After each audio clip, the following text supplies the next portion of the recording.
आम्ही निघालो होतो फिरायला. तरुष खेळायला गेला होता. त्याची इथे लॉबीमध्ये वाट बघत बसलो. आला, त्याने पाणी पिलं आणि आम्ही निघालो जवळच असलेलं कार्निवल बघायला. क्रिसमस निमित्त इथे कार्निवलचं आयोजन केलं होतं. 2च दिवसाचं होतं. खूप सुंदर होतं. आतमध्ये एंट्री केली. इथे असे छान असे डेकोरेटिव्ह पीस लावले होते. त्याचबरोबर सुंदर असे स्टॉल होते. साड्या म्हणा, पर्सेस म्हणा, परत बँगल्स, ज्वेलरीज, बाटिकची कुर्ती पाहिली. खरंच खूप सुंदर होती आणि म्हटलं चला येताना घेऊया. कारण गर्दी असल्यामुळे मिस्टर म्हटले तू नंतर ये. त्याचबरोबर छोट्या मुलांचे पण ड्रेस छान होते.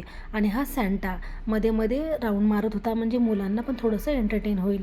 त्याचबरोबर लाईव्ह परफॉर्मन्स पण तिथे चालू होते. पेंटिंग होतं, कोणी टॅटू वगैरे काढून घेत होतं. असे विविध प्रकारचं होतं. त्याचबरोबर हँडमेड तिथे बनवलेल्या वस्तू पण होत्या.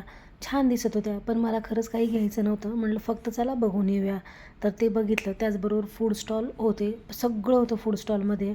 नंतर हा दुसरा परफॉर्मन्स बघितला. सगळेजण मस्त थंडी वाजत होती तरी त्याचा आनंद घेत होते.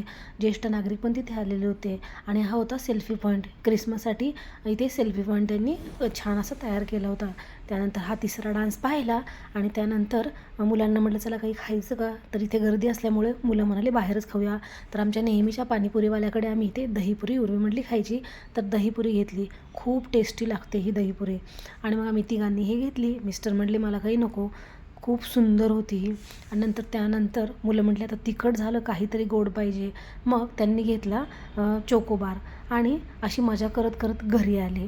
आता घरी आल्यावर करणार काय, झोप तर काही लागली नव्हती. त्यामुळे तरुणी त्याचं हे अर्धवट ड्रॉईंग पूर्ण केलं. विदाऊट क्लासचा तो ड्रॉईंग खरंच खूप सुंदर करतो. असेच जर तुम्हाला माझे व्हिडिओ आवडत असतील तर लाईक करा, शेअर करा, सबस्क्राईब करायला विसरू नका. बाय.